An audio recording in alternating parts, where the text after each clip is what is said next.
Hello guys, welcome to our channel. তো আজকের এই ভিডিওতে আমরা কথা বলবো মোহনবাগান সুপার জায়ান্টকে নিয়ে। তো মোহনবাগান সুপার জায়ান্টকে নিয়ে বেরিয়ে আসলো সবচেয়ে বড় সুখবর। কি সেই সুখবর সেটা নিয়ে কথা বলবো, এবং এর পাশাপাশি একটা দুঃখের খবরও রয়েছে। মোহনবাগানের অন্যতম সেরা ফ্যান ফেভারিট প্লেয়ার দিমিত্রি পেত্রাদস তিনি এবার মোহনবাগান ছাড়তে পারে বলে খবর রয়েছে। সেটা নিয়ে কথা বলবো। আইএসএল কাঁপানো ভালস্কিস আবার কি আইএসএলে আসবে, এই বিষয়টা নিয়ে কথা বলবো।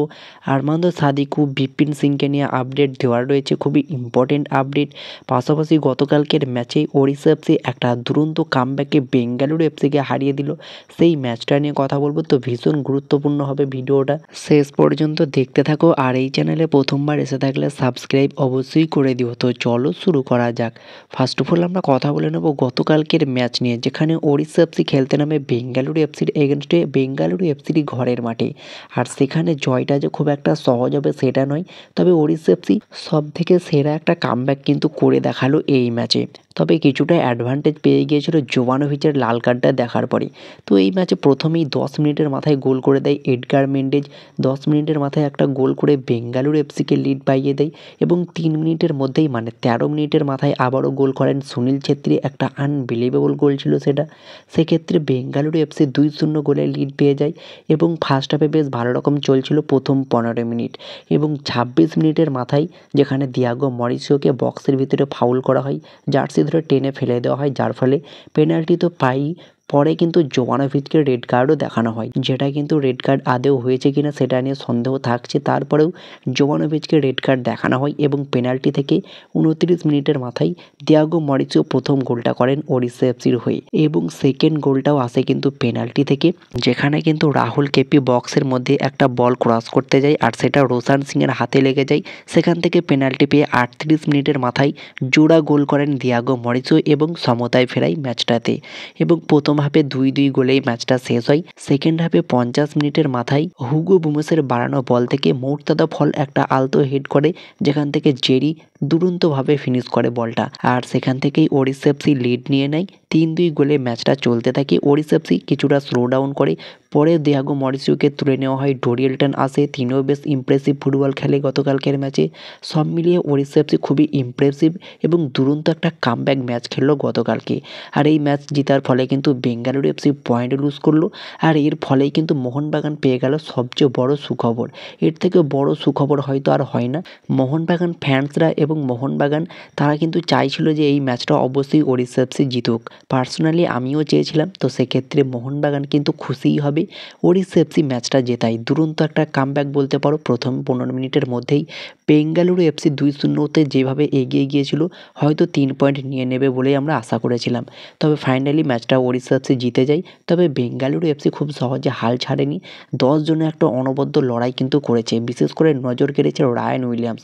ব্রিলিয়ান্ট পারফর্ম করতে দেখা গিয়েছে এই রায়ান উইলিয়ামসকে। তো বেঙ্গালুরু এফসি হেরে যাওয়ার ফলে মোহনবাগান কিছুটা অ্যাডভান্টেজ তো অবশ্যই পেল। তবে তারপরেও এখনও জামশেদপুর এফসি এবং এফসি গোয়া এই দুটো টিমের দিকে নজর থাকবে। দেখা যাক তারা পয়েন্টে লুজ করে কি। তারা যদি পয়েন্টে লুজ করে সেক্ষেত্রে মোহনবাগানের জন্য আরও ভালো হবে। তবে এই মুহূর্তে খুবই বড় একটা সুখবর, বেঙ্গালুরু এফসি ওড়িশা এফসির কাছে হেরে যাওয়ায় মোহনবাগান কিন্তু অনেকটাই অ্যাডভান্টেজ পেয়ে গেল। এর পাশাপাশি যদি আমরা কথা বলি আরমান্দ সাদিকুকে নিয়ে, তো আরমান্দ সাদিকু তিনি কিন্তু রেড কার্ড দেখেছিল। তোমরা জানো ইস্ট বেঙ্গল ম্যাচে তিনি কিন্তু লাল কার্ড দেখে, আর সেটার জন্যই এফসি গোয়া আবেদন করেছিল ফেডারেশনের ডিসিপ্লিনারি কমিটির কাছে। ফাইনালি গতকালকে পুরো অফিসিয়ালিভাবে জানানো হয়েছে, এফসি গোয়ার আবেদনের ভিত্তিতে ভিডিও ফুটেজ রিভিউ চেক করে ইস্ট বেঙ্গল ম্যাচে আরমান্দ সাদিকুকে দেখানো লাল কার্ড পাল্টে হয়ে গেল হলুদ কার্ড। অর্থাৎ পরের ম্যাচে এফসি গোয়ার হয়ে আরমান্দ সাদিকু খেলতে পারবে, এটা অফিসিয়ালিভাবে ঘোষণা করে দেওয়া হয়েছে। এর পাশাপাশি যদি আমরা কথা বলি বিপিন সিংকে নিয়ে, তো বিপিন সিং যিনি একজন ভারতীয় রাইট উইঙ্গার, 29 বছর বয়স, বর্তমান মার্কেট ভ্যালু 1.6 কোটি টাকা, বর্তমানে মুম্বাই সিটি এফসির হয়ে খেলছে। আর যেমনটা তোমাদেরকে জানিয়েছিলাম, বিপিন সিংকে নেওয়ার জন্য ঝাঁপিয়েছে কেরালা ব্লাস্টার্স এফসি রাহুল কেপের রিপ্লেসমেন্ট হিসাবে এই বিপিন সিংকে নিতে চেয়েছিল কেরালা দল। আর যেমনটা খবর বেরিয়ে আসছে বিপিন সিংয়ের ডিলটা প্রায় কমপ্লিট করে ফেলেছে, সাইনিংটা প্রায় কমপ্লিট করে ফেলেছে পরের মরশুমের আগেই। তো বিপিন সিংকে আমরা খুব সম্ভবত কেরালার জার্সিতে খেলতে দেখতে পারি আপকামিং সিজনে। তো এই ডিলটা কতটা ভালো হলো কেরালা দলের জন্য অবশ্যই কমেন্টে জানিও।